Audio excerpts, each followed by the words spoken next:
Dance apocalyptic, bands that make her dance apocalyptic now, bands that make her dance apocalyptic, bands that make her dance apocalyptic now, bands that make her dance. A-Black with ABlackTV. Today, downtown Charlotte with the legendary, in my opinion, gorgeous, talented art android, Miss Electric Lady, Cindy Mayweather, but you might know as Miss Janelle Monae. So how you doing? I'm fine. Thank you. Welcome to Charlotte. All right, my first experience with you was at Howard University. I believe it was my sophomore year. You performed at a fashion show.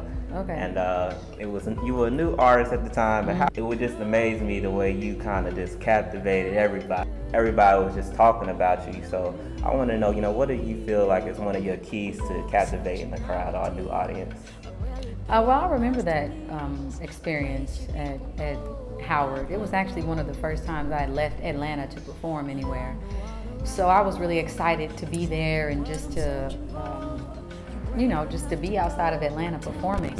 And I think during that time I had really just started coming into my own. I think Howard got a chance to see me when I was just releasing my second EP, Metropolis. It was around that time. Metropolis, We Want to For the Chase. I was releasing that independently.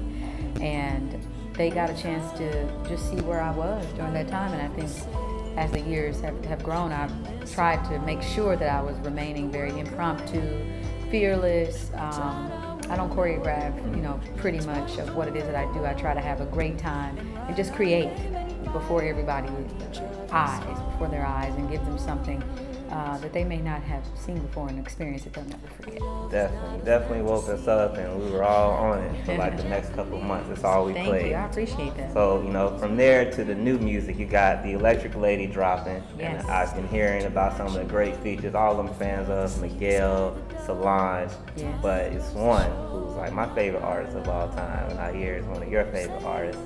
Purple God himself, Prince, is featured on there. So I wanted to know, what was the feeling like the day you knew it was confirmed that Prince was going to be on your album? Well, Prince actually, Prince and I are great friends. I mean, he reached out to me when I was releasing my first nationally released EP, Metropolis, and he invited me and my band over to his place in LA, and we had a jam session, and we really just clicked, and he expressed how excited he was about my career and what we were doing as a record label. I own my own record label, the Wonderland Art Society, and he was just really excited that I was working with Sean Puffy Combs, but I was still in control of my creativity, which was a very unique position to be in, to be a businesswoman, in addition to being an artist. And so I have had the opportunity to open up for him at Madison Square Garden, at the Forum in LA.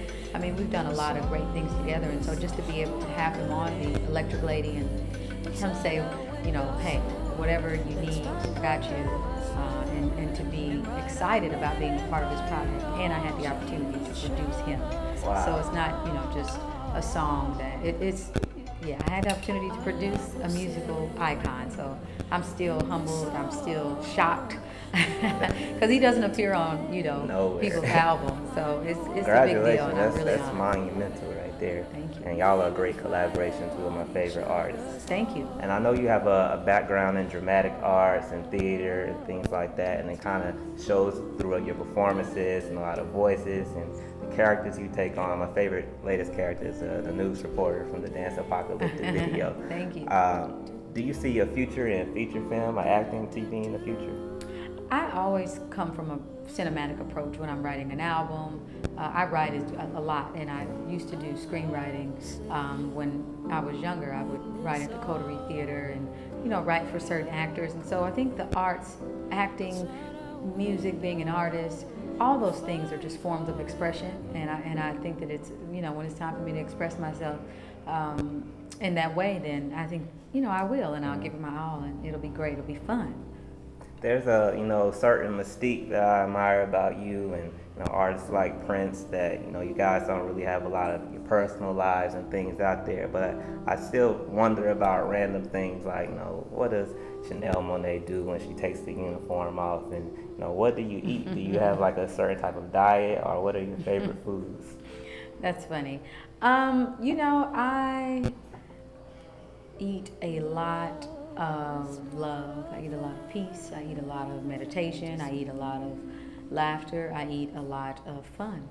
Those are the things that I like to fill myself with. I know you speak a lot about social issues in your music, and I saw you real heavy during the campaign with Obama, and mainly with oppression and liberating of minds. What would be one main factor, oppressive factor in music that you see facing not only just the Black community, but just humanity in general?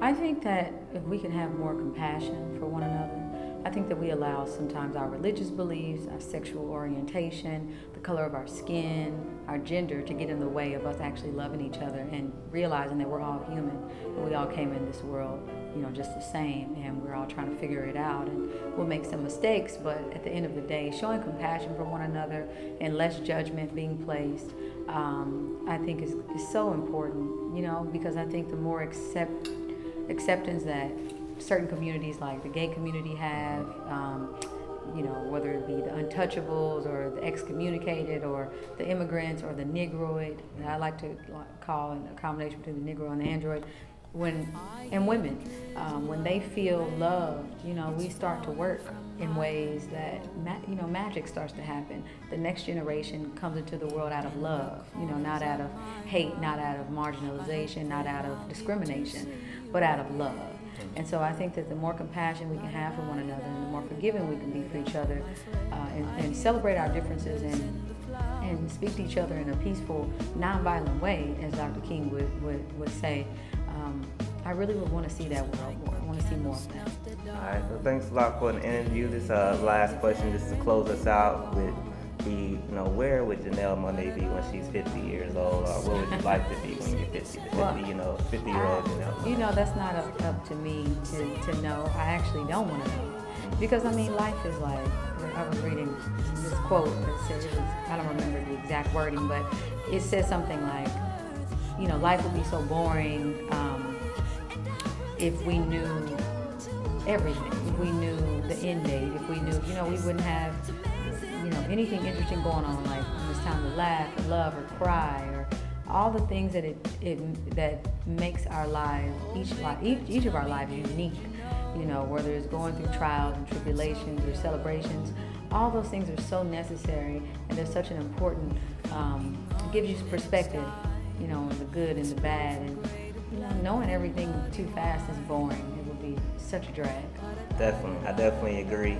Spontaneity of life is what I'm about. I wouldn't be here now if I had a plan. Yeah. So once again, ABlack with ABlackTV. We're closing out with Janelle Monae. Make sure you check out her new project, September 10th. Yes, absolutely. And, September 10th. So you can go in and you'll get, 2 CDs. It'll be a continuation of the story, and I'm just really excited again to have Esperanza Spalding, Solange Knowles, Erykah Badu, Miguel, and Prince on the Electric Lady. So please pick it up. I think it's like the art android. So once again, thank you again. I'm ABlack. Thank you. ABlackTV, and peace out. Peace out.